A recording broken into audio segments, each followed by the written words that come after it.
You're listening to Ages and Stages, where womanhood gets real across every decade. 3 women, 3 life stages, 1 honest conversation.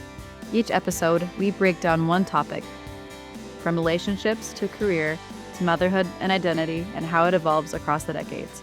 If you've ever wondered whether you're the only one figuring things out, you're not. This is Ages and Stages. Welcome back to Ages and Stages, where we talk about the honest truth, real life, real struggles, and everything in between. And we're your hosts. Hi, I'm Wendy. I'm Lindsey. And I'm Emma. And we're so glad that you're back with us today. All right, ladies, it is time. We've got to talk about it. We need to. It's the time has arrived. We need to talk about something that is near and dear and a struggle for everybody. The big B word, boundaries, and why it's so complicated. So Emma, I thought that it might be kind of a fun way to start, because I happen to know that you've been doing something with the baby AJ, and maybe Lindsey, there's something that might come to mind about the baby T.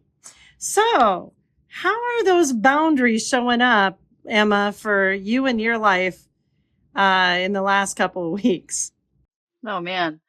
Boundaries as a toddler parent are hard, but they're necessary at the same time. For me, I'm going through the stage with him where I'm trying to eliminate some of like the baby stuff. So we got rid of bottles and binkies and all the other crazy B words that have been a struggle for me.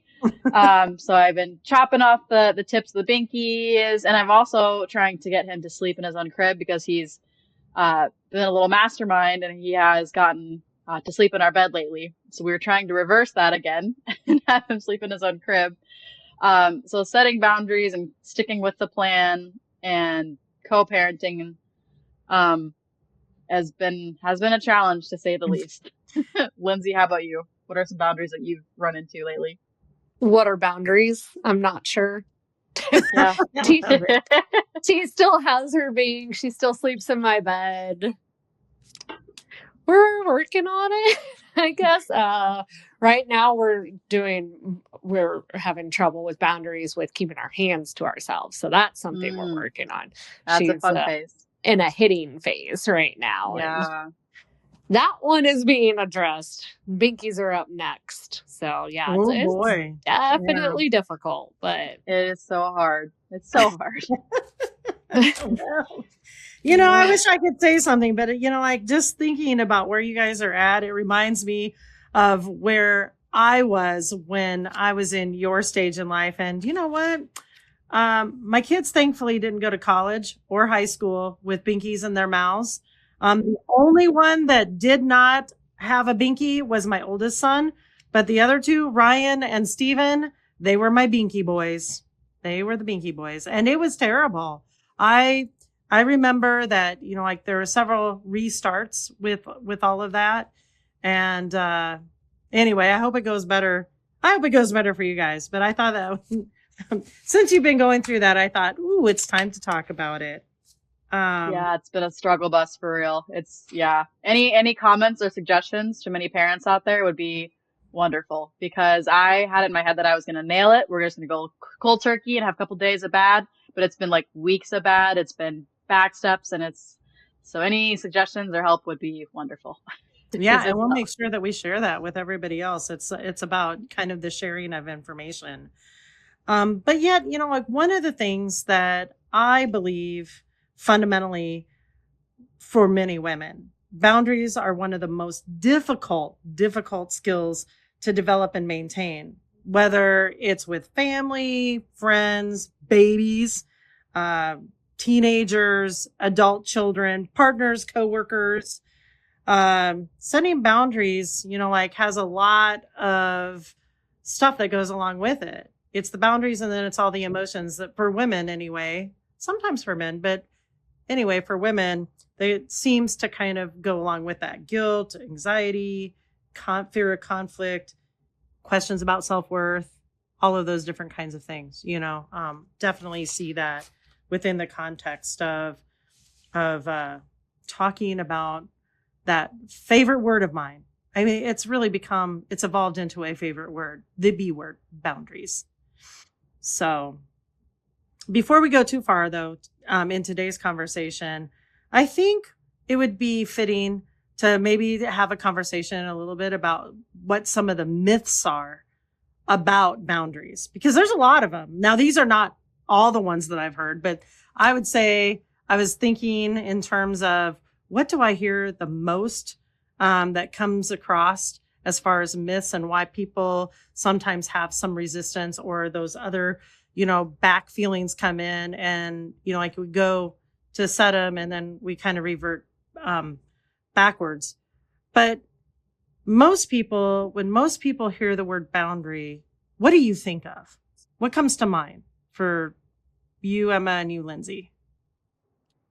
For me, it's like where you draw the line with something, which sounds a little too on the head, I guess. But yeah, that's exactly what I think of. I think of a line that is not to be crossed. Okay, fair. All right. What about for you, Emma? Yeah, I mean, Lindsay's pretty on point. Definitely, it's just a set of rules and expectations for yourself, maybe for your family that you put in place for your safety and for your well-being, and as well as your families. So I think that that's, like a really fair description of what boundaries are. But why do you suppose so many challenges or complications go along with setting and maintaining boundaries? So it sounds good, just how you described it. But how does it go from something like that I think is a universal understanding? It's like, oh, that doesn't sound so bad, that it becomes really complicated. Because of the backlash from setting boundaries. Somebody's going to be upset by your boundary. It's inevitable. For us right now, it's toddlers, and they are mad about it. But yeah, adults are going to be upset about it too. Yeah, True. I think there's a lot of gray in setting boundaries. Like, it's not just, I mean, the idea of it's very black and white. It's like, when is that line crossed? Like, that's very black and white. But the emotions that go with it are very gray. So it's making someone feel uncomfortable. It's making them, it's not agreeing with them on a boundary. Like, for example, like, let's say you have a parent you don't get along with and you distance yourself from them. This is an example, but I've heard a lot of people say like they've cut off or distanced themselves from family and just set boundaries with them for different things.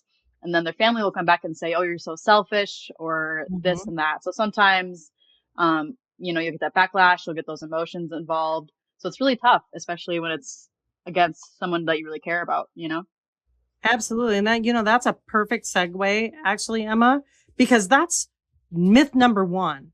We're going to go into like the myth busting part of what goes along with boundaries. And we probably all inevitably been there at one time or another. But myth number one, or at least in my world, like this is the one that I hear the most. Boundaries are selfish. Boundaries are a selfish thing to do. So what would you say to that? I don't think boundaries are selfish. I think they might feel uncomfortable, like I said, but it's important to distinguish being uncomfortable versus being selfish and being true to yourself and your values and your expectations for people in your family. It's really tough to separate those feelings, but just know that it's not a selfish thing to do. It can be very gray. It can be very tough to figure out exactly what your boundaries are in the first place.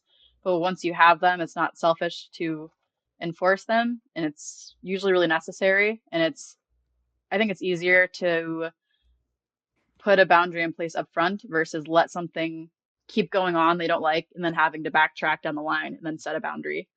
So it's really important to really figure that out for yourself in the first place, I think. Lindsey, how about you? I would say, so what? You're allowed to be selfish. And if it comes down to protecting myself or my daughter, I'm going to be selfish. Whether if that hurts someone's feelings, I don't want that. But if it's necessary, it's necessary. I will be selfish to protect myself and my family. Absolutely. Yeah, I think another thing too is it's hard if you are someone that is used to like people pleasing. So you have a hard time telling people no, because that can kind of go hand in hand with setting your boundary, is it's you feel bad or you don't want to make them feel bad. So saying no and setting a boundary can be tough, especially if it's someone that's like above you, like if it's like a person of power, like your boss or someone that's an elder in your family or a coworker, or someone that has like leverage over you. It can be really hard saying no and setting that boundary. You know, there's a couple of things that come to mind when we talk about this myth number one. Sometimes people will tell a person that they're being selfish because they're setting a boundary. Oh, you're so selfish. You know, and that sort of goes into another issue is our belief system. You know, beliefs are so powerful, you know, within the context of who we think we are and how we identify ourselves. And many of us are raised to believe that putting ourselves first is actually a selfish thing. So when somebody comes back and they say, well, you're being so selfish because maybe they don't use the word boundary, but in my example today, you're so selfish because you're putting this boundary in place. Because we're taught to be helpful, accommodating, and available. You know, especially I think as women, very much so, you know, and for women who have been able to kind of myth bust this, you know, they've had to understand that many of these myths are based on assumptions, and assumptions are very misleading, and they can be turned against us too. So, you know, like those who have kind of learned that boundaries are the favorite B word, you know, in probably the English dictionary, that it's really kind of a lot of how we have to maybe expand and take a look at our own beliefs and then not buy into what somebody says, because you're both absolutely right. You know, it's not selfish at all to put and establish a boundary, even if people try and help, you know, hold us in a different regard, or try and say that in fact we are being selfish, because we've heard that, you know, like you've heard that, you know, boundaries are a selfish thing to do. I feel like that's really big, especially with babies and kids. I feel like that gets brought out. You set a lot of boundaries, and it's a big thing now, especially to set boundaries when you have a newborn, of not letting people come visit for a while, and, family getting upset by that. And even, with T's age, like, I don't want people taking T swimming without me. That's a boundary I have in place now.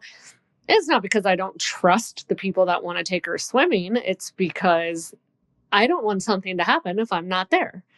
So, right. And, I think a lot of people are going to be put off by the boundaries you set for your children. Well, sometimes they're going to be put off with any kind of boundary that you set in place in any kind of relationship. It goes back, to Emma touching base on, like if you're a people pleaser, that's going to be really hard, because you're going to turn that against yourself. I've heard that a lot, in the clinic, that patients will say, but if I set a boundary, I'm being selfish. It's like, no, you're not. There's nothing selfish about a boundary. Having a boundary is one of the healthiest things that you can do. Yeah. Yeah, I think it's just really hard on new moms, because specifically with the kid thing, like, it's usually family and people you really care about that you're setting, and your mom and your mother-in-law, people who have raised kids already, and they're like, well, I know how to do this. It's like, I understand that, but that's not how I'm doing it. That's where it starts to get a little, you're not even worried about people pleasing. You're worried about hurting, your mother or your sister or your aunt, Mm-hmm. Yeah, for sure. Well, just remember, audience, that, like our position here at Ages and Stages, since we're busting this myth, is that actually boundaries are not selfish, and they're really about self-respect. So the more that you can put a boundary in place, especially that which is a healthy boundary, it's about self-respect for yourself, even if it requires, challenging some of the assumptions that maybe you're making or that somebody's making in regard to what it is that you're doing. So let's go on Definitely. to another one. Ready? How about this one? Boundaries mean that I'm putting up walls. I've heard that a lot too. Myth number 2. Boundaries mean that I'm putting up walls. I don't think so. I think you're just putting up, I don't know, walls seem so like, I don't know, like you're closing yourself off and you're limiting yourself. But like, Yeah. I don't think boundaries are limiting. I think they're freeing because you know exactly what you want to happen, what you don't want to happen. So I think it's more of like like you said, self-respect, more of a freeing thing than a closing off kind of thing. Yeah, I think should think of it more as you're not building a wall, you're building expectations. Mm-hmm. Yeah. But the power behind this particular myth, at least in my experience, is how people often imagine that boundaries are a way of people shutting out others or becoming emotionally unavailable. And that's not what it's about at all. It kind of goes back again to the assumptions that other people make when you're doing something that is on point and healthy. Going back to, when you were talking about, Lindsey, hey, like I really don't want somebody else to take my child out, swimming. I'd rather do that. That's not putting up a wall. That's just protecting your daughter, yourself, and them, because if something were to happen, right? Whew. Yeah. Yeah. Yeah, I think a big part of it that I've noticed, I guess, being in my 20s is boundaries in relationships, or when you're trying to look for the perfect guy or girl or whoever.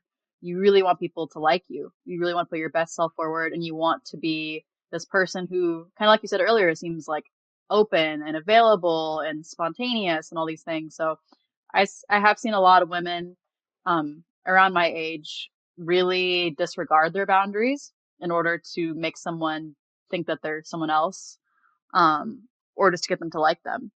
And you can see like it's makes a lot of them just really uncomfortable. And it's hard because you want to sometimes say, okay, maybe this boundary isn't that important. Like you kind of second guess yourself, especially when you want that approval. When you're younger, you're just not so sure if that's really a boundary, or if or if it's something else. So I think that's a part of it too.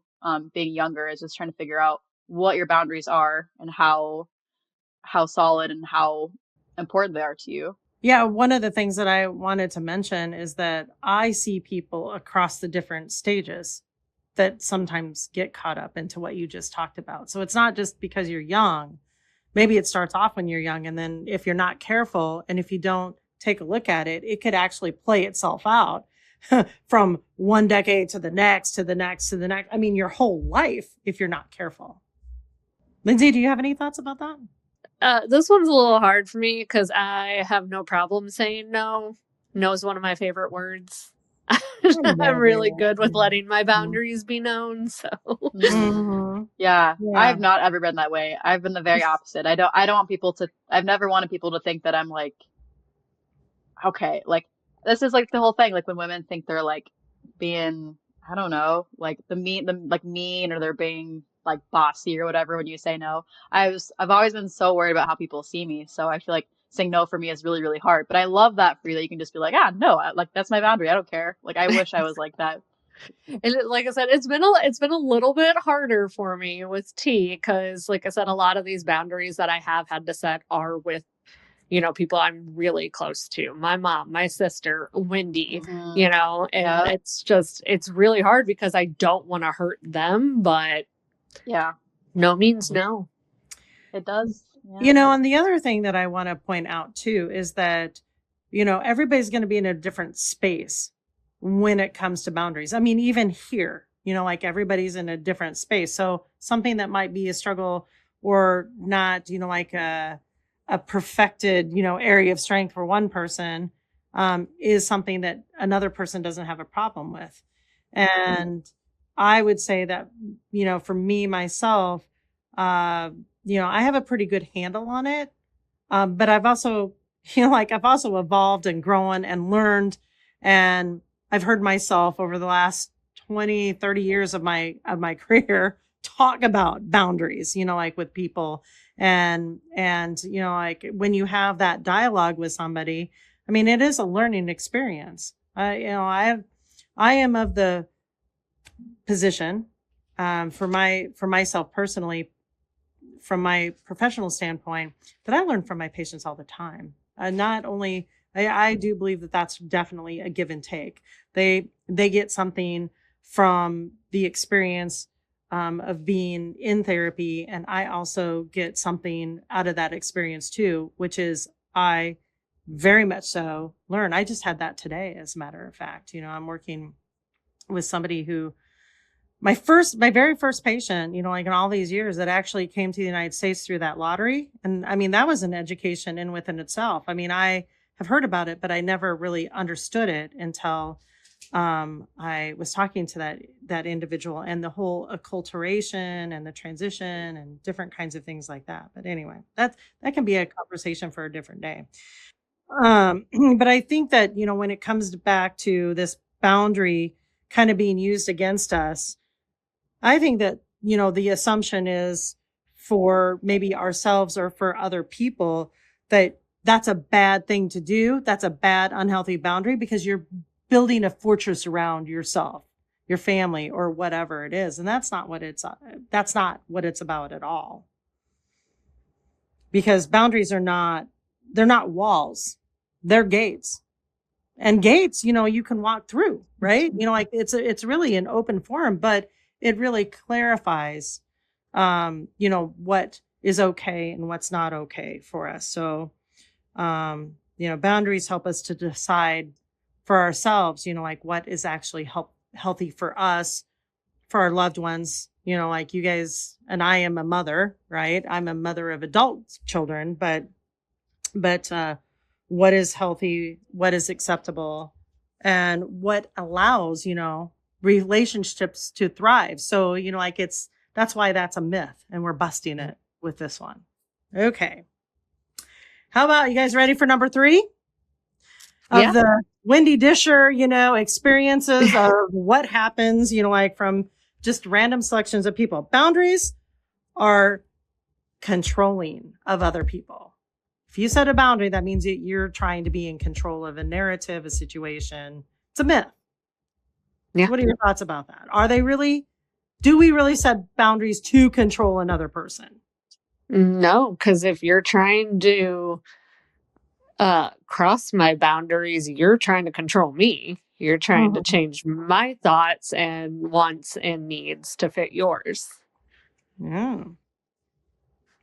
Yeah, I would agree. I don't think I think that's the opposite, kind of like Lindsay was saying. I am trying to put myself in a position of someone else if they're setting lots of boundaries with me and how I would feel about it.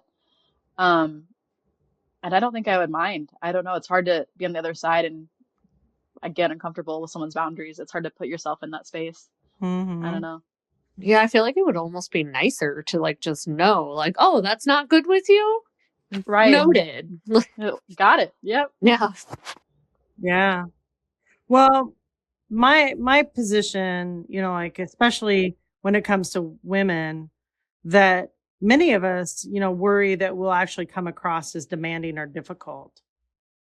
And so that's therefore, we kind of buy into that myth, or we buy into, again, when this myth is turned against us. And that's also, like again, a big problem that people will say, oh, like you don't think that you're being controlling, but in fact you are. And then we get all kind of like off balance, and we're, well, are we not, and like sometimes I think that, if we if we buy into that myth or what somebody else is saying, it's not really controlling. This is kind of something that we view as something that's healthy for us. Because there's not really any way for anybody to control somebody else's behavior. That's their own choices that they're making. So, you might say, this isn't okay for me. I don't like it when you do that. Or whatever it is. And ultimately, that person's going to do what they're going to do. So how can that possibly be controlling another person because you're setting a boundary? Yeah. Yeah, I think a lot of unhealthy people might spin it, Mm-hmm. and try to make you feel that way, especially if you put up a few boundaries. They might try to make you feel like you're controlling Mm-hmm. or bossy or whatever. But I think there's so many red flags in that. If someone's constantly telling you that your boundaries um are, they're not worth it, or they're unnecessary, or you're being bossy or being controlled or whatever, I think that's just a big, huge red flag, Mm-hmm. in my For opinion. sure. I mean, if you go along with the fact that boundaries are actually good and healthy things to do, like that conversation that you have is not you need, like this is what I need, or this is how I'm going to respond to this situation, or this is what my thought is. Um, or, in no way, shape, or form, if it's healthy boundary, it doesn't say you have to do what I want, how I want, when I want. I mean, that if that is the conversation that's being had, that's not really a boundary in within itself. Yeah, I think maybe people get tripped up on the wording too, because Mm-hmm. there's a big difference in saying like you need to stop doing this versus like I feel uncomfortable because of this. Like there's a whole different perspective when you push something on someone or you tell someone how you feel. I think that's where a lot of people get lost in translation, is it just gets Mm-hmm. so misconstrued as a boundary versus I'm trying to tell you to do something that I don't like, or however, it's hard because maybe in the moment you feel just you have a lot of big feelings, so you're trying to portray your message, and sometimes it might just get kind of scrambled. So it's important to keep that statement like I feel this way. It's not you, it's I, Mm-hmm. How's that worked for your patients, Wendy?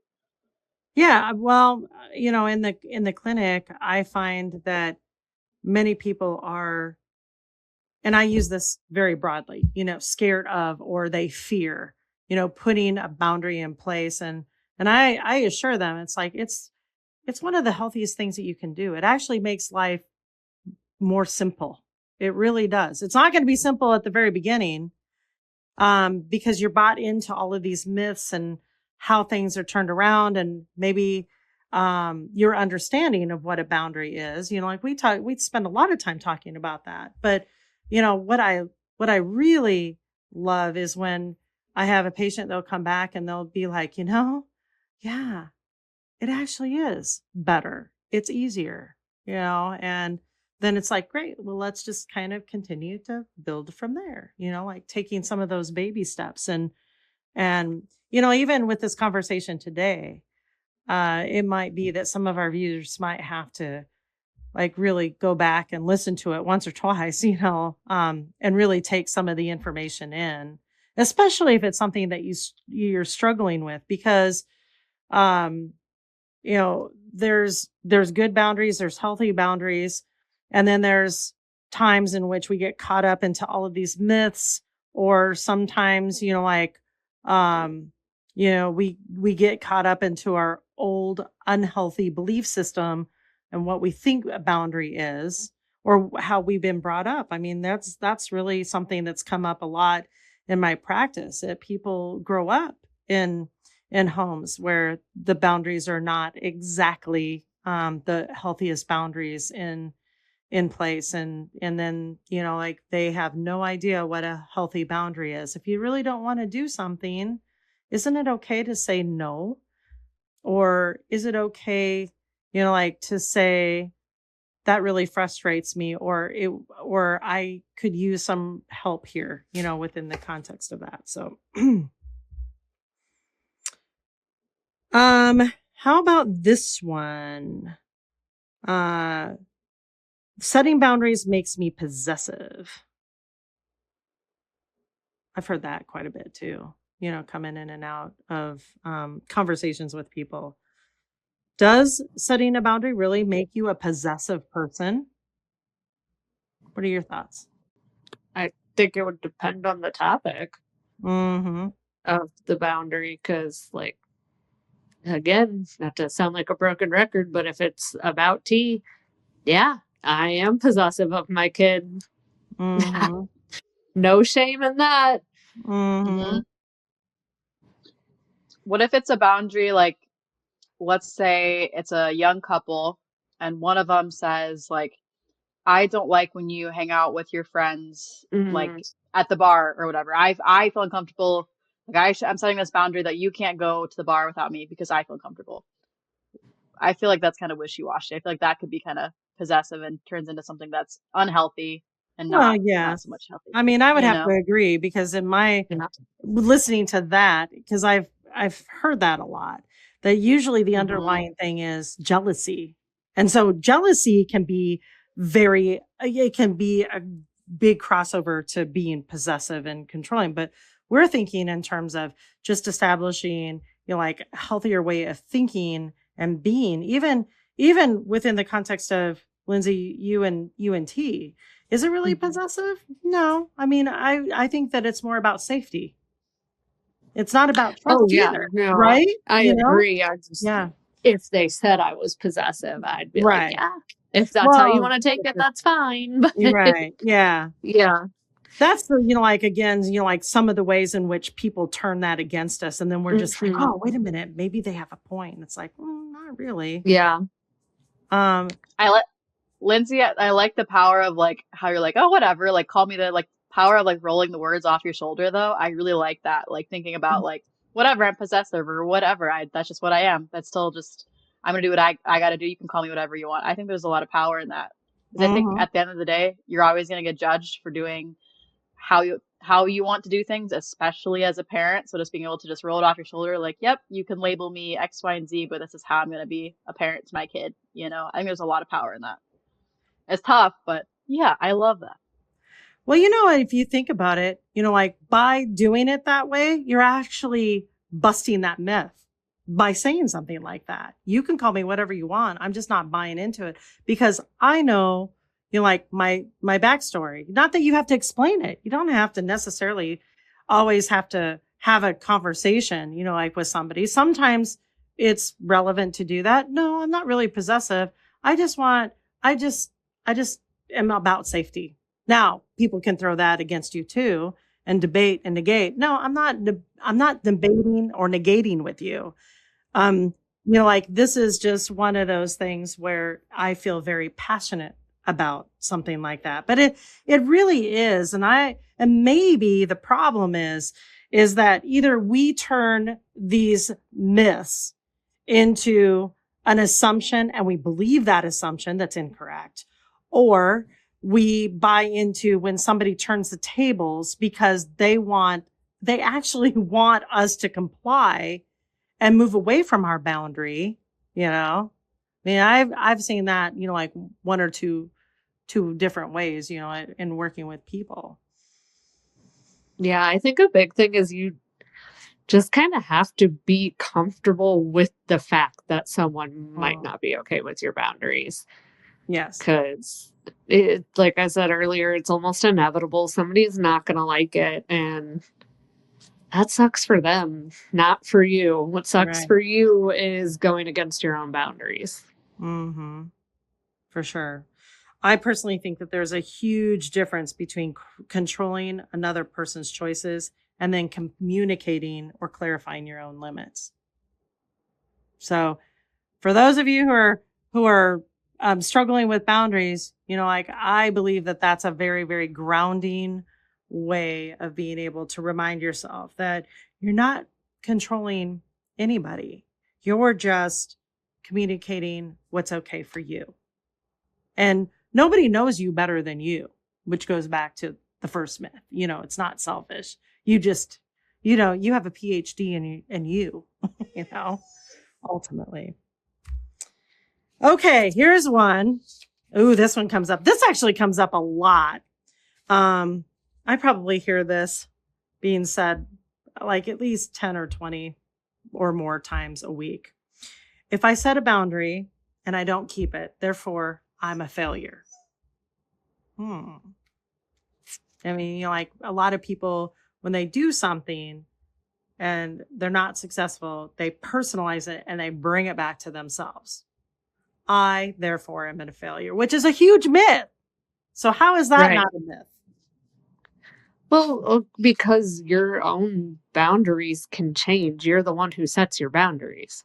So they're adaptable for sure. But it, like we've said this whole time, it's also really hard. So if you don't successfully set that boundary once, twice, 3 times, you just got to keep trying because it is important. Definitely. I think too, like the all or nothing mentality can get people in a rut too. Like, oh, if I slip up on my boundary this day and let someone, walk over my boundary, therefore like it's not a boundary anymore. I'm such a failure. Kind of like how people like go on a diet and they have a cheat day and all of a sudden their whole diet's ruined because they slipped up one time. It's like that all or nothing mentality gets a lot of people in a big rut, but it's definitely a myth. I think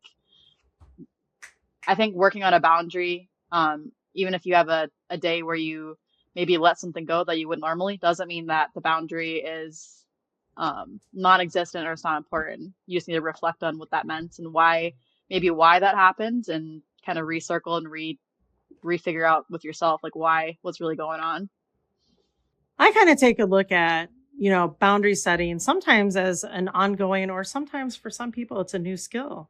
And I don't know how you guys are, but when I try something new that I've not really done before, chances are I'm not going to get it exactly spot on the first time. So I take a look at, this whole boundary stuff as being a skill building process within itself. And instead of, maybe it didn't work out and maybe it did fail, like you had an idea and you said it and it didn't work out quite in accordance to plan because of all of these different things that we just talked about.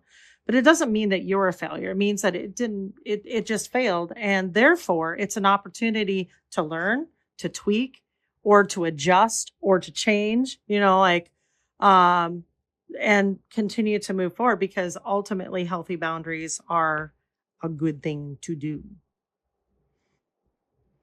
Definitely. Yeah. It's called learning. We're on a constant learning curve. Those learning curves are tough, very tough. I mean, I think about the learning curves that we have in the office, probably on a day-to-day basis almost. Like they are not fun, but it's a process and we learn from it. It's really not about being perfect. It's never about being perfect, but it's interesting because so many people hold themselves to that standard. And if they can't do it, then they don't do it at all, which is something that also creates a problem as well. Do you ever think people can confuse like pushing boundaries, or like some people may word it like I'm helping you grow, or like I'm pushing you out of your comfort zone. Like some people will put that in like a positive light. Do you think that can ever get crossed with boundaries, or like it can be a good thing or a bad thing? Do you think there's some like ways and it can go either way, or do you think it's ultimately like, I don't know if I'm wording this right, but do you kind of get what I'm picking up here? Yes. Yeah. Okay, awesome. My answer is it just depends. It depends on the situation. It depends on what's going on, the circumstance.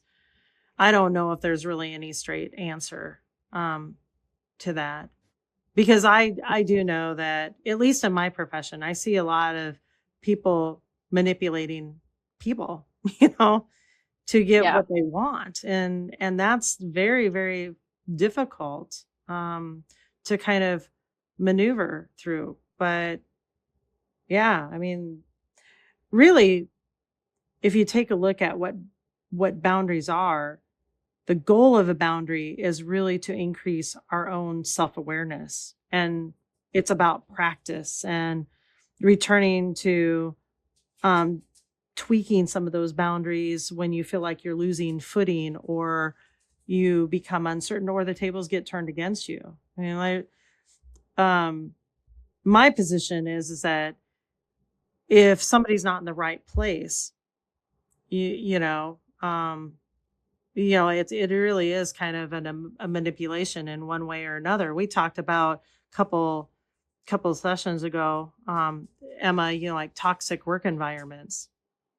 The operative word is toxic, which means by default they're unhealthy, and there's going to be a lot of unhealthy manipulating of any kind of boundary, and people will do that if they know how to take your strengths and work them against you. I see that all the time with in the context of the work that I have done and that I continue to do, how people can use a person's strengths against them in a way to making them do something that they're just like, you talked about people pleasing. Oh, I want to do a good job. And so therefore I'm going to stay late at my job, and I'm going to get that promotion, or I'm going to get that acknowledgement. And it's like, maybe, or perhaps not. They're just knowing that you will work hard and they won't have to pay you any money or give you a promotion. I see that play itself out in the professional world a lot. Yeah, I thought about maybe moments where I can remember just being really uncomfortable, and just thinking like, is this a boundary I should set, or is this like a growth opportunity? Because sometimes in the moment it's Mhm. really hard to distinguish between the two. Mhm.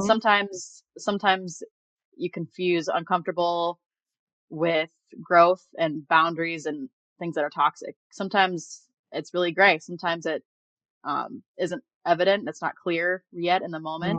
Mhm. And I think for me, sometimes it's about reflecting after the fact and saying, okay, this is what happened.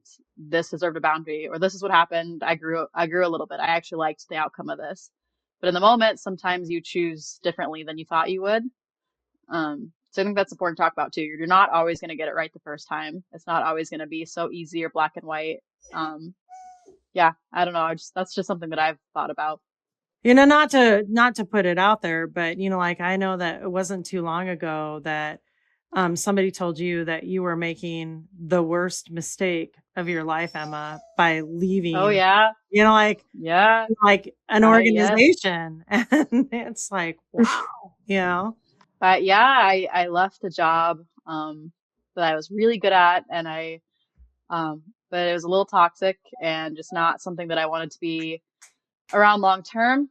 So we made a family choice to move elsewhere, and someone higher up than me, one of the people that I respected a lot, said, you're making one of the biggest mistakes of your life.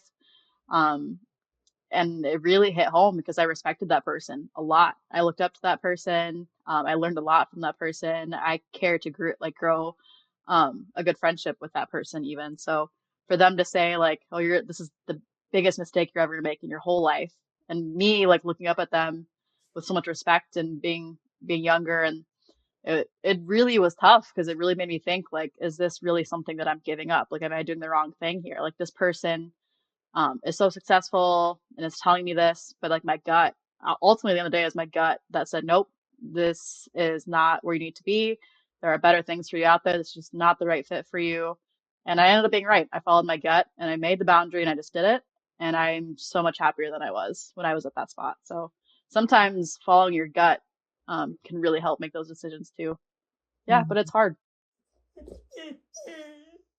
Yeah. I mean, like, I can, give lots of different examples of times in which it's been difficult and challenging in my career because I was in corrections and court systems and forensics, back in the time where women were not really welcomed with open arms, into that profession. It was a very male dominated profession.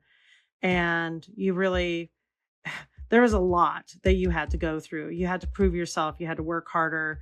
You weren't respected. for your intelligence or your ability or what you brought to the table. But it wasn't just, like professionally.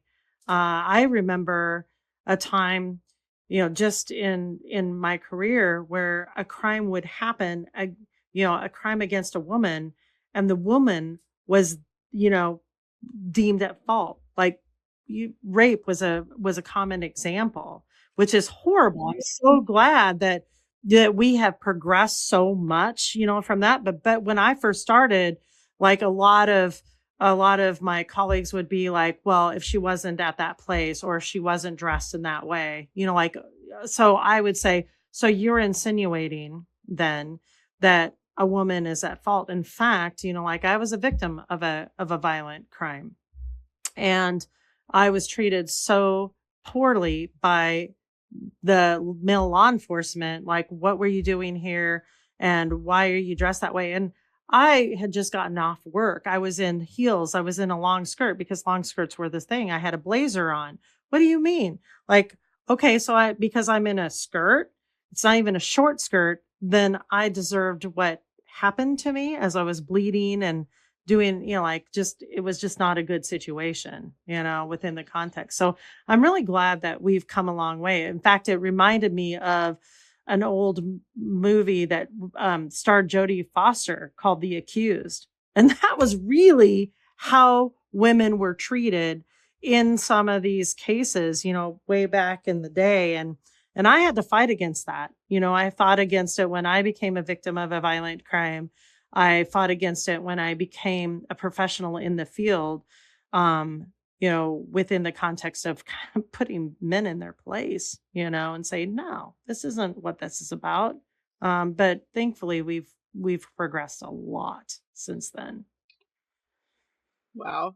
It's like mind-boggling to me that oh my gosh, it's hard to even put into words. But I was going to ask you, Wendy, do you think, with your background, do you think it's easier for women now to set a boundary than it was before, like in the workplace or whatever? Because you're talking about like kind of that blame mentality. So maybe women weren't as confident to set boundaries with people. Do you think it's easier now than it was? Yes and no. I think that there's still a lot of struggles that are still out there for women.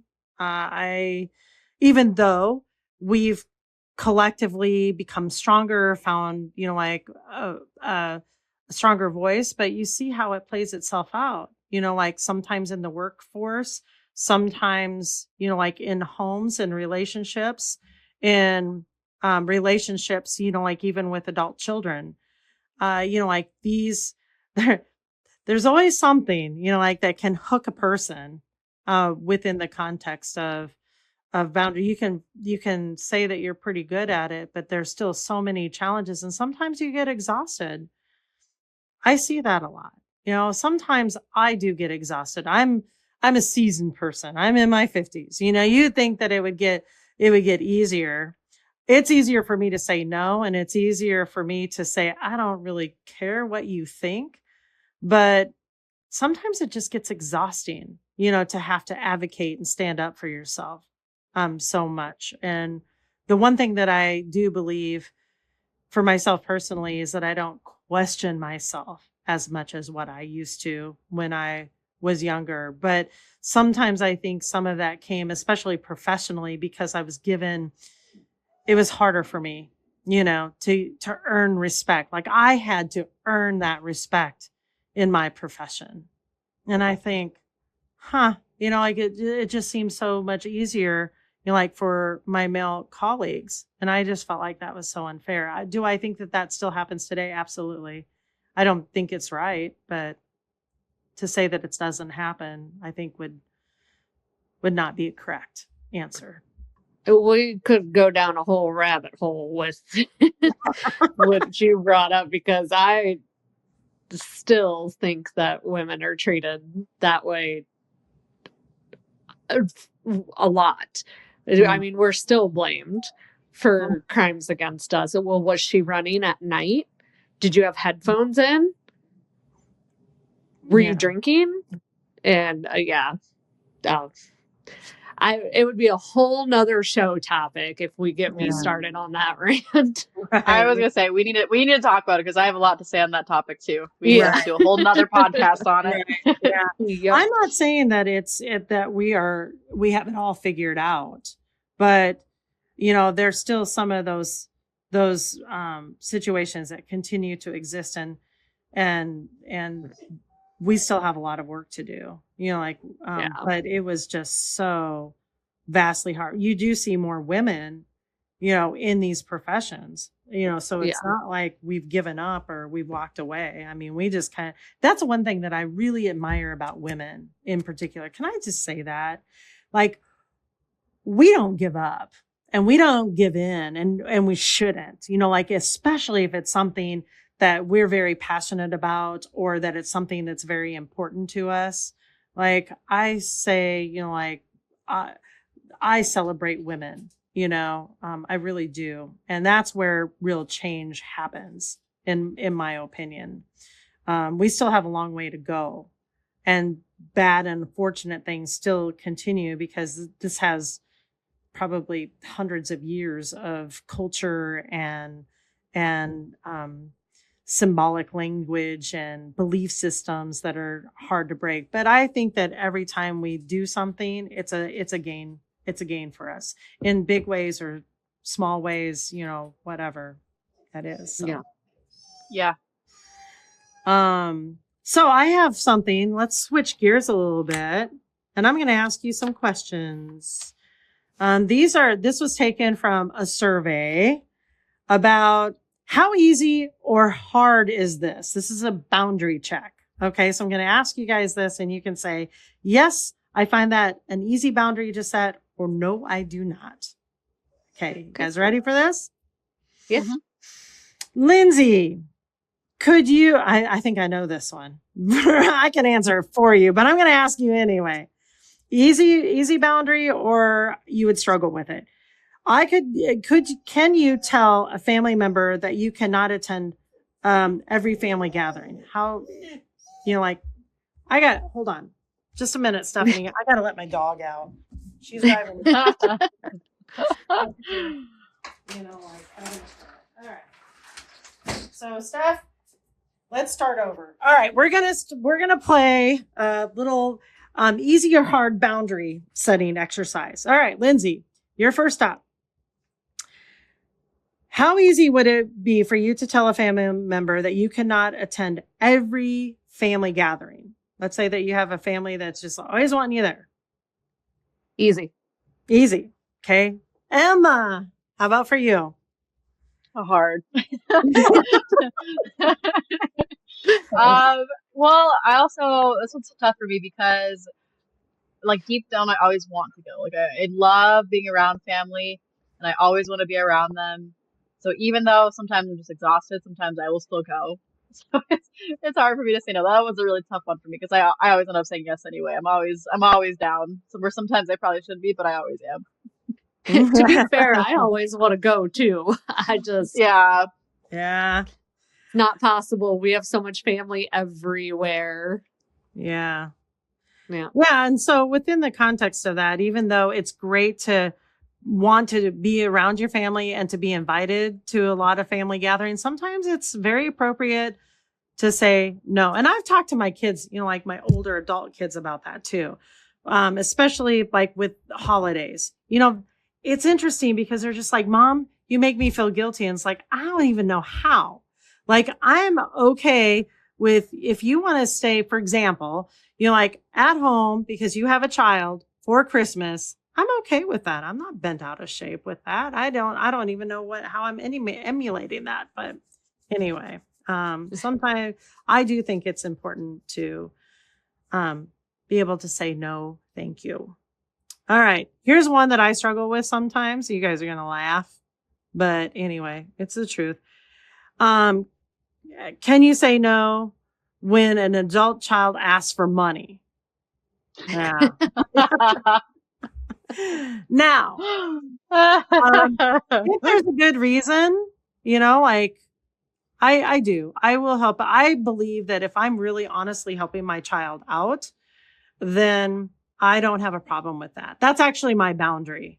So, like, even though some people can be like, you have terrible boundaries with that, it's like, no, I see that my kids are working hard, right? But I also acknowledge that it's very hard to onboard to adulthood. So I don't mind helping my kids out, but if my kids were constantly asking me for money and then I saw that they weren't doing their part, yeah, I'd have a problem with that. 'Cause to me that crosses over to enabling, but yeah. So that would be a little challenge, but as long as I know that I'm helping and they're doing their part, I don't have a problem with that. Okay. Lindsey, easy or hard boundary? Telling a parent that a topic is off limits during visits. Easy. Easy. Yep. Emma? Hard. Hard. Well, again, I strive to be a really open person. So there's like, for me, like, especially with my mom, like, me and my mom as adults are such good friends. We just get along so well. And our dialogue is so good. So it's so hard for me to think about something that's like off limits because we're just not an off limits kind of. Yeah. That's why I said easy, because I'll talk to my parents about just about anything. So if it's something I'm not willing to talk to them about, I'm going to say, we're not going to talk about that. Right. Because it's got to be pretty. Fair, okay. Easy or hard? Emma, we'll go with you first this time. How easy or hard would it be for you to set a boundary or when you need to tell a friend that you need some space, because maybe they're just needing too much from you? Hard. And I find myself, instead of saying that, just like ghosting people. Like instead of just upfront telling them like, hey, like I need some space, I'll just not talk to them. I'll just kind of like do the avoidant route, which is not great, but I recognize it, so that's a start. Definitely a boundary that could be worked on. I just don't know how to say it in words without making them feel bad, which is again not the point, but that's a huge part of it for me. Ooh, what about for you, Lindsey? I don't know. I think this one might be hard for me. I've never really been put in this position though. Me and my two very close friends are pretty codependent. So I've never had to worry about this one. So I would say it might be hard for me. Okay. What about telling a friend that a friendship no longer feels healthy for you? Ooh. That'd be an easy boundary or hard boundary? That'd be an easy boundary for you, Lindsey? Mm-hmm. Yeah. Oh. Clearly something's happened. Emma's like, that I consistently know, Emma. Yeah, boundaries are hard for me. They're really hard for me. I'm getting that. Getting that for me. Kind of picking that up just a little bit. These are opportunities for you to explore. Yeah, I don't like conflict. I don't like confrontation. I don't like any of that stuff. So again, I will just like ghost people or just, I don't know. I just won't talk to them. I'll just slowly slip away. Yeah. Yeah. Yep. That's my red flag, that's everyone. Kind of interesting because, actually, that's another thing that I hear too, is that if you set a boundary, it's going to create a conflict. And it's like, not really. Yeah. If you're setting a boundary, you can be nice. I'm not talking about, like being rude or mean.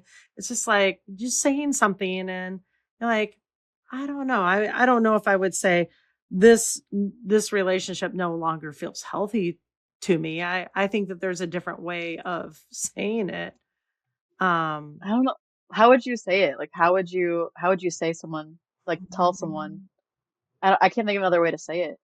That's like nice. I'd probably say something to the effect of, like we've had a really great friendship, but I don't know. Our lives have just changed so much. I don't, and I would just leave it that way. I really appreciate what we've had, but we've just changed a lot. So that's the tough part because like, I'm thinking like if I received that from someone, like that would break me. Like I would be so sad if someone said that to me. So like in my mind, I'm like, there's no way I could say that to someone. even if it's the best thing for me, I could never do it because it would just be so hurtful to me. Like to them, it might be like, oh, like whatever. Yeah, that's probably like they might even agree with what I'm saying, but just like the fact that I could make them feel how I think that would make me feel, like Is I'm like, that oh, an I just can't do that. assumption? Or, like what if, like the fact is that you say something and it might hurt somebody else's feelings, but sometimes it's just something that is important to say. Those are hard Yeah, ones. Those are very hard things to ones. think about. So yeah, Yeah, there's those always are things to think about. It's not easy. But when you think about people who are dating, okay, this is another example. Like if you're dating somebody and you know that you've lost that loving feeling, or there's red flag behaviors, or something's becomes unhealthy, like do you stay in an unhealthy relationship or do you break up? You know, there's not really any easy way to end a relationship or a friendship, but if it's unhealthy for whatever reason, sometimes you have to just say it out loud and say you're sorry, and they gotta work through what they need to work through, and you gotta work through what you need to work through.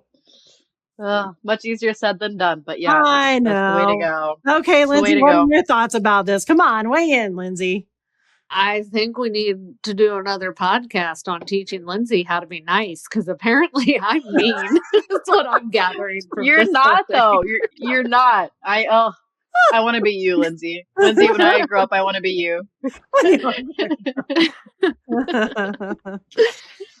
Yeah. Oh I my feel like I'm goodness. learning some things about myself here.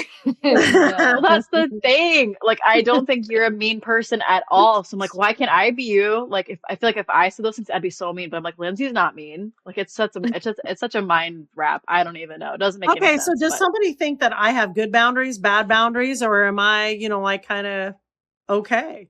Do you think that I'm mean?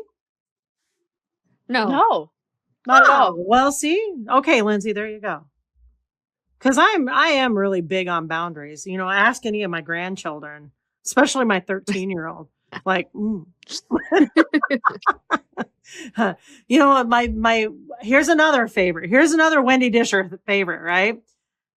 Say what you mean what you say. I love that. And Yeah. my kids know that, and my grandkids know that. Probably most people everybody in my personal life knows that. I say what I mean and I mean what I say. Enough said. Yeah. And I don't have to be mean or cruel about it, but they know. Okay. Easy or hard? Let's see. Let's go with you, Lindsay. Ready? Ready. Could you say no to an additional project at work, or fostering an extra cat? Could you say no? I could. I wouldn't, but I could. So that's kind of an in between. Yeah, You taking might on an struggle with extra that one a little project, bit. I think it would really vary. Like, is it in my job? Am I being compensated appropriately to take on said extra project? Mm-hmm. You Good know, questions. it Good would- questions. Yeah. What about you, Em? Oh, I would do it. I wouldn't even flinch. I wouldn't argue. I'd be like, yeah, that sounds awesome. And inside I'd be like, ah. You know what? Actually, there's a lot of people out there. I mean, people are probably Emma. I'm just being honest. Like, I wish I could be the person like, no, I'd say no. But I know myself, I would totally be like, yeah, of course I can do that. Oh, like, let's go. Like, I don't know. But here's the thing. All right. I think I'm seeing a common thread just talking out loud, but I think eventually if said boss keeps piling things, eventually I would just like leave. So again, I would just like not confront it. Oh, there you go. Okay. All right. So I wouldn't confront it, but eventually I would like just kind of ghost my job. So apparently I'm like a serial ghoster, I guess. That's what I'm learning about myself. Ghoster. Oh, So anyway, wow. All right. Yeah. Here's one that a lot of people probably get caught up into. Okay, let's see. All right, let's see what the answers are. That you could leave work at the end of the day without checking emails all evening.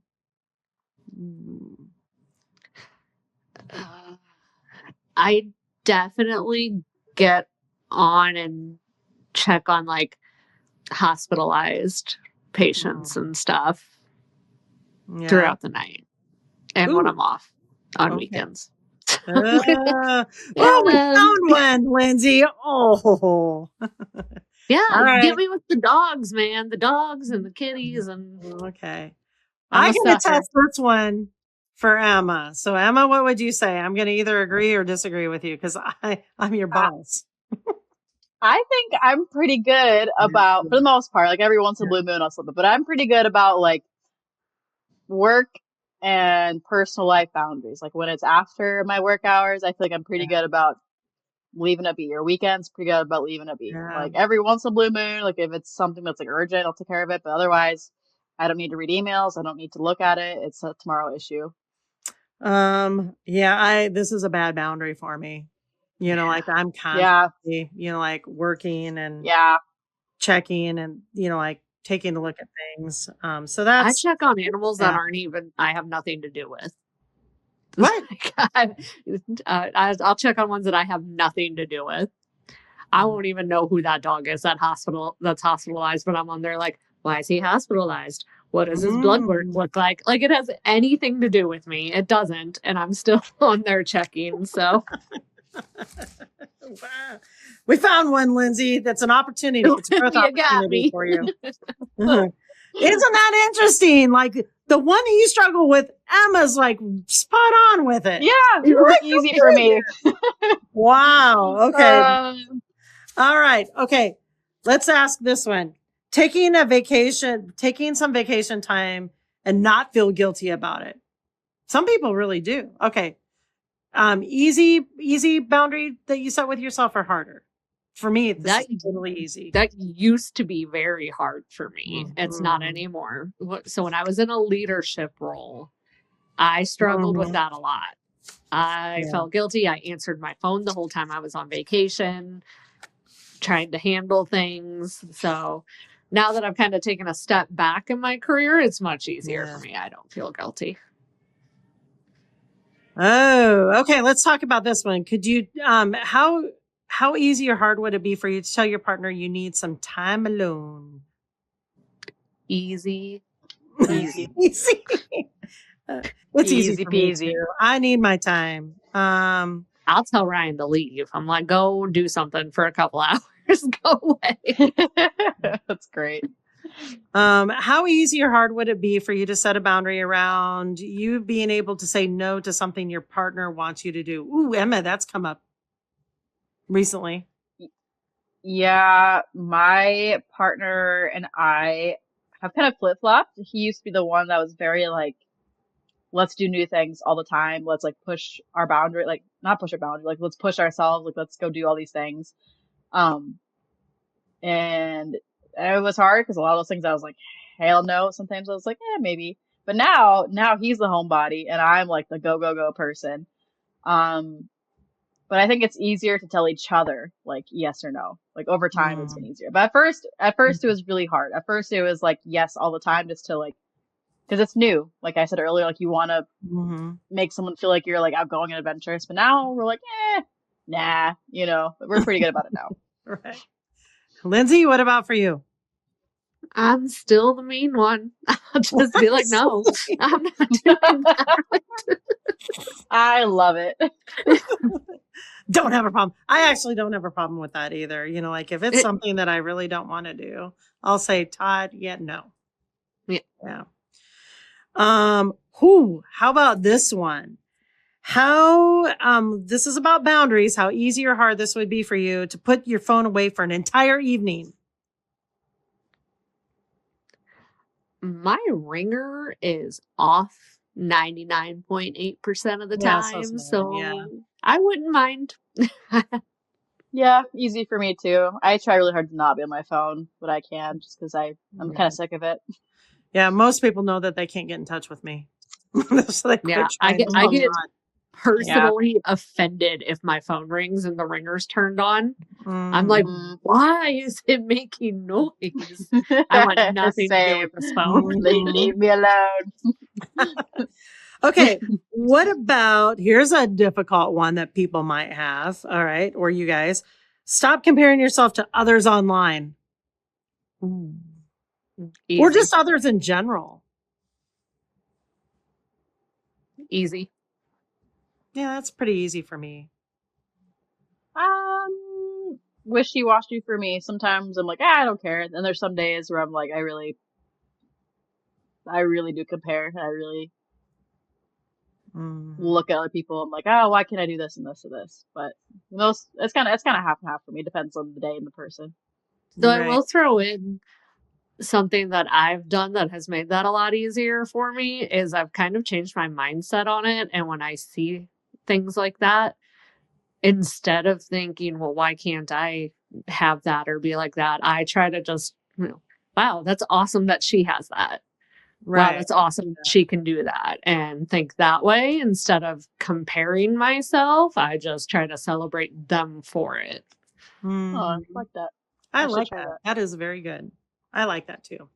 All right, here's another challenging one. We'll see how you guys do. All right. Allow someone to be upset with you without trying to fix it. Ooh, okay. How many people out there struggle with that? Oh, just take your guess how I feel about that. No problem. Take your guess how I feel about it.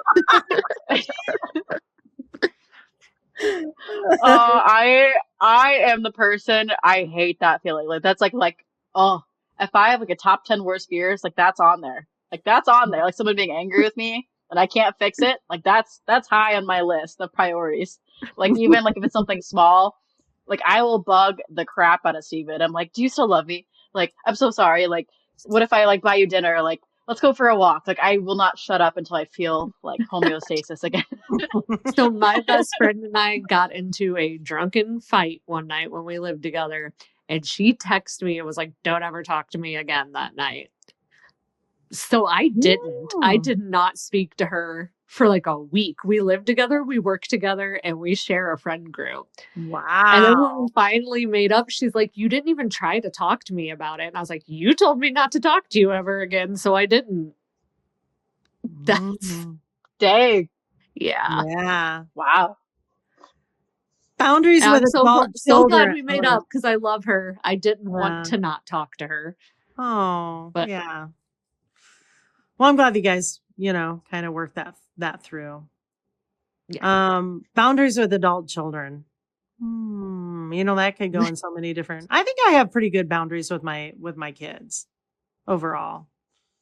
But I know there are some people that struggle for different reasons with good boundaries with their adult children for different reasons. Wait a minute. Do you have a problem with that boundary? Was that a hand raise? I'm saying I'm really bad with the adult children. I'm really bad with having boundaries with them. Oh, yeah. Well, okay. I'm not 100% perfect either, but for the most part, I think I do a pretty good job. I feel like they should still tell me everything. They should still involve me in everything. I don't know why the one hasn't moved back in. She's 20, but I want her to come home. Yeah, I heard a phrase, and it's been around for a while. A helicopter mama. Are you a helicopter mama? Yes and no. So I would always call my sister a helicopter mom because she's like, oh, they can't do that. It's dangerous. They can't do that. It's dangerous. They can't do that. It's dangerous. And I'm watching T head dive off of. Yeah. Well, we all have things, to work on and think about. We all have some of those areas where, we can be strong in certain areas with certain boundaries. And, there's other areas that are work in progress. And some of us have a little bit more work to do than others. That is kind of the way that it is. But, as we kind of end our podcast tonight, I'm hoping that our listeners and you guys as well, takeaway. If there's one thing that I would like you to remember, or that we would like you to remember, is that boundaries are not selfish. They're not walls. They're not about controlling people. They're not limiting. They're not meant to be possessive. And they're not a failure if you struggle to maintain them. It's like boundaries are hard to do, but they're important. So boundaries are simply one of the healthiest, this is my belief system. They're one of the healthiest ways that we can care for ourselves and our relationships, live our best, most balanced, healthiest life. So, Absolutely. Emma, you want to show the little bit of the merch that we got now? Yeah, so for all of you watching, stay tuned. We are working on some really cool merch. This is my hot pink sweatshirt. I love it. We have hats, we have different t-shirts, we have all sorts of things coming out. So pay attention to some new and upcoming merch. It's super comfy, super cozy, really good for cold winters or just to snuggle. Absolutely. We want to thank everybody for joining us and to supporting us. And we hope that our content provides meaning in your life and that it inspires you to live your best, most healthy and balanced life. Until next time. Bye, everybody. Thanks for spending this time with us on Ages and Stages. If this conversation resonated with you, share it with a friend who might need it too. And don't forget to subscribe so you never miss an episode. You can follow us on Apple, Spotify, and YouTube for more behind-the-scenes moment and updates between episodes. Wherever you are in life, your stage matters, and we're so glad you're here. We'll see you next time.